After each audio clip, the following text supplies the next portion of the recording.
On the profile interview segment this week, I will be speaking with the president of the Medical Workers Union. He will be discussing with her why it's very important for the health workers to embark on this industrial action.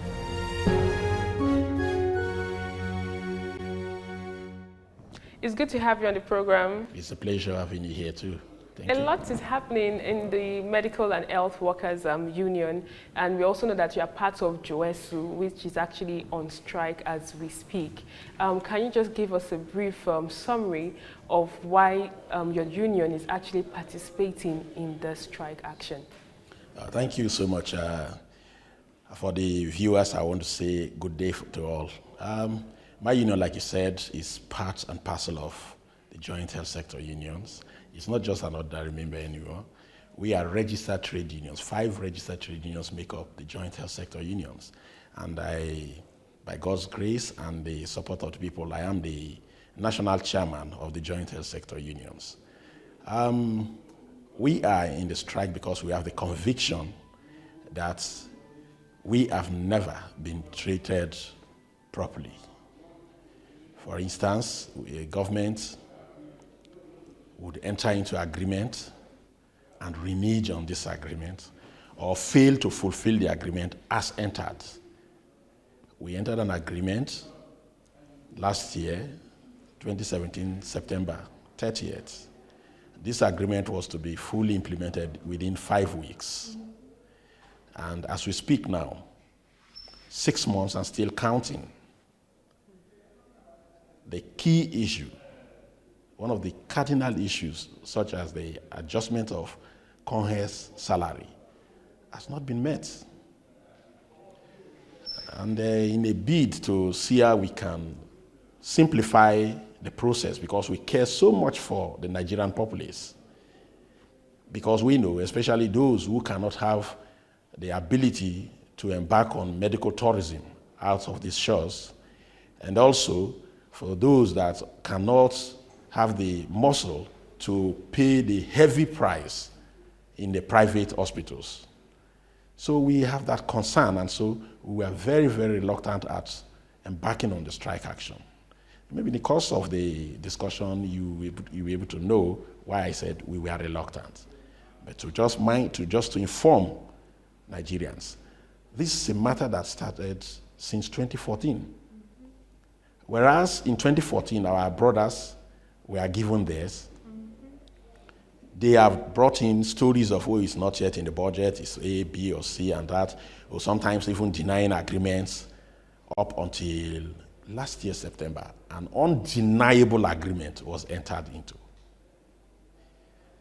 And for us to get up to that undeniable position, I want to give credence, a posthumous respect and honor to late SAN, James Ocholi, the then Minister of Labor, State Labor, who used his legal prowess to guide everybody that a memorandum of understanding is an agreement between parties. And from then on, we walked up. But his demise slowed, rolled us back for another year or two before we got to where we were at 30th September 2017. So what can you say that the federal government brought to the table that made the Joint Action Congress, that's the JOESU, come together and say that they wanted to suspend the initial strike? Yeah, the initial strike that was embarked upon at 21st of September 2017, the government, after much deliberation, agreed to all the key issues that we put forward for discussion. And we signed and had resolutions and timeline. And the timeline was 5 weeks to accomplish. Given the fact that similar matter happened with the doctors, and they signed an agreement around about the 6th of September 2017. By 21st of September, they were done. They had implemented it. So we were initially not very positive with the, because they demanded 6 weeks, and we said no, 3 weeks. And finally, we all agreed on 5 weeks. Reluctantly, we accepted the 5 weeks because if you have done same for another person in 15 days, we wonder why it should take you beyond that. Haven't even delayed us all this, long time. Are you saying that you feel that the government is treating you as an inferior union compared to that of Nigerian Medical Association? Inferior union might be a statement that is not even worth it. I think we are being treated, while the others are treated like prince and princesses, we are being treated like slaves. In other words, if I want to be a bit lighter then, I would say it's a man who has 2 wives. They got children for him. Maybe they got a child and children for him. But our own mother, the mother of the children, died along the line perhaps, or is divorced perhaps. So the one in the house, every benefit that comes, she controls it for him. And what am I saying here?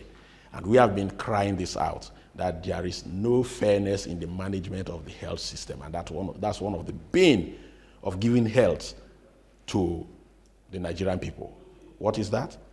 Where a ministry as such, the minister is a medical doctor.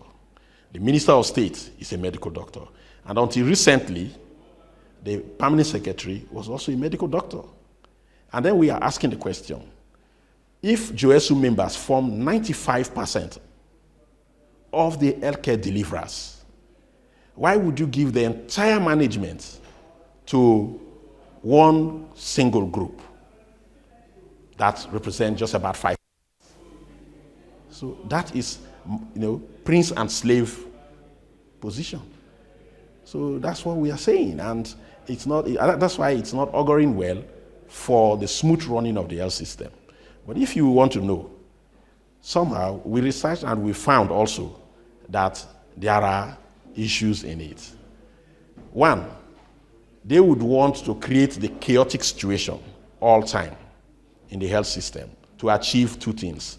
First, when they create the chaotic situation and force us to go on strike, then their moribund clinics will begin to thrive.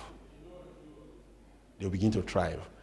Again, second reason is they like doing these things. Even when they enter into agreement, they deliberately will refuse, so that when they now force us to break our patience for the love, patience and compassion for the people of Nigeria, and we embark on strike, then they now begin to hype the story that, the only solution is privatization, because they are apostles of privatization, so as to take this and then put Nigerians into suffrage, because privatization definitely will introduce non-affordable health.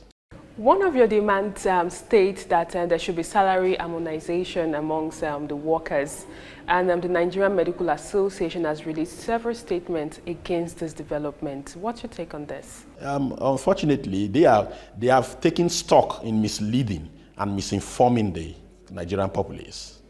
We have never asked for salary harmonization. There is an existing relativity from when, before the advent of special salaries, every civil servant in this country were on a GL scale.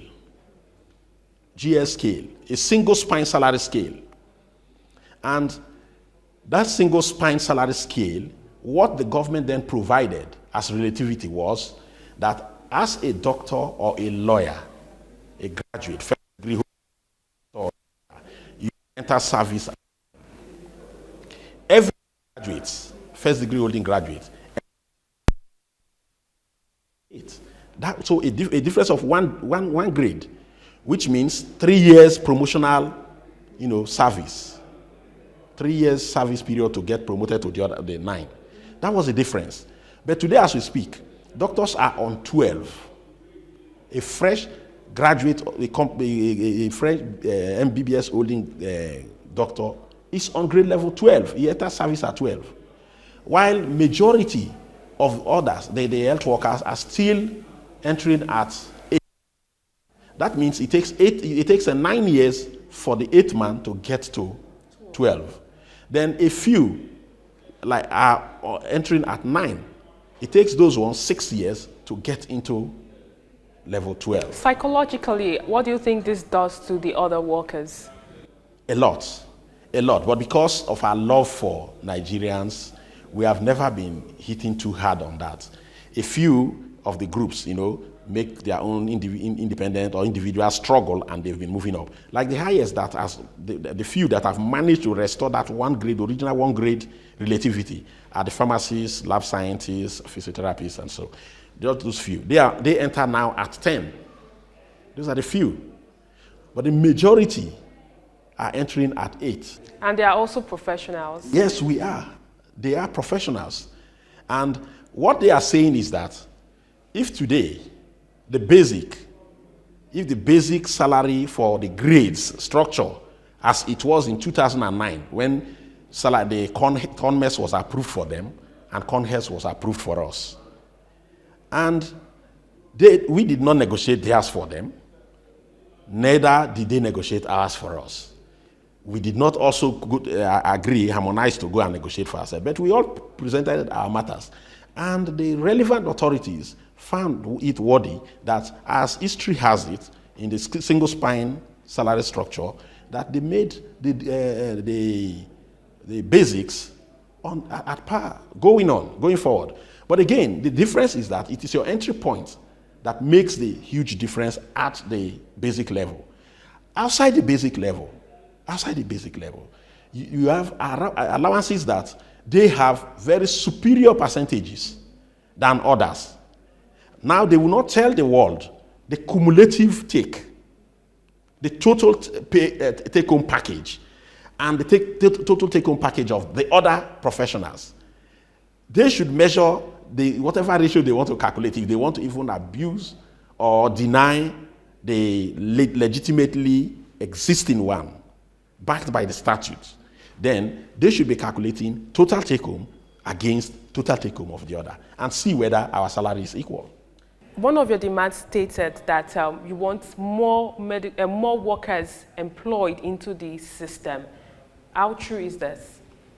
That's our demand, because a situation where one nurse is doing the job of maybe 3 or 5, it depends on the kind of hospital, the staff's strength, the nominal strength of the nursing department.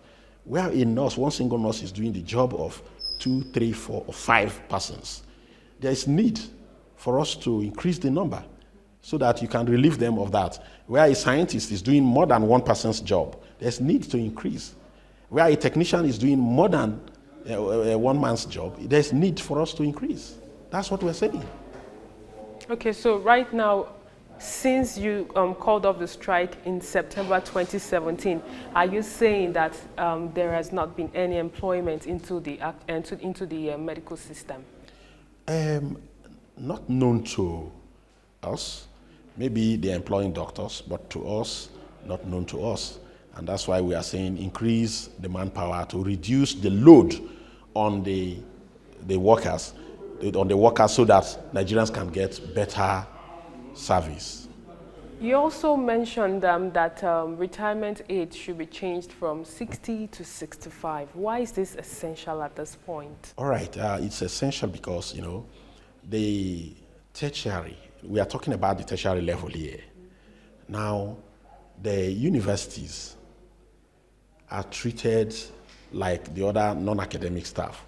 The university retirement program or approval is also extended to those in the non-academics. So what we are saying is, in the health sector too, in the tertiary sector of the health, the same conditions that the health in the university, academic staff and non-academic in the university, benefit should also be extended to the healthcare service personnel in the teaching hospitals. So right now, is there any positive response from relevant authority, probably the Ministry of Labor and also probably the federal government, following your demands not being met and you being on strike at the moment? Well, so far we've not been officially invited for any further talk, but we are also having our own side, because it's just the beginning. We are thinking of rolling further. If these strikes continues more than we thought, which is in the next 2 weeks, we are also telling we are going to tell the states and the local governments to also join. This time, they were eager to join, but because of our compassion for Nigerians, we said, let us take it bit by bit. So if the government wants to prolong it, we also have those steps. And we also bring into play like picketing and then street processions and all that. So what are the implications of this, owing to the fact that it's not in your best interest to actually take these steps? Well, the implication is just that if the government refuses to have that love, that compassion for the Nigerian people, who are we? We have done enough. For 6 months we waited, and before we started the strike, we gave them 21 days, which they did nothing, and then we gave them another 30 working days, which culminates, because it's working days only. If you count the public holidays and weekends, it runs into about 45 days. So if you sum the two, 45 and 21, 66 days. So if they could not do anything in 66 days and allow us to roll on into the strike action, I believe Nigerians will understand and will not be blamed for it. As a healthcare professional, finally, I would like to ask you, how would you rate the healthcare sector in Nigeria? Not encouraging, really, and we know why. We have always prescribed that the healthcare indices are going down, and the way to go is funding, increased funding, elimination of corruption, and then tax justice to increase the purse of government so that government can really go into improving the system. It's good to have you on the program. Thank you once again, and I'll say thank you to Nigerians for their understanding. And that's all we can take on today's edition of the program. Join us same time next week for a fresh edition of the show. I am Sharon Ijason. Thanks for watching, and remember, labor creates wealth.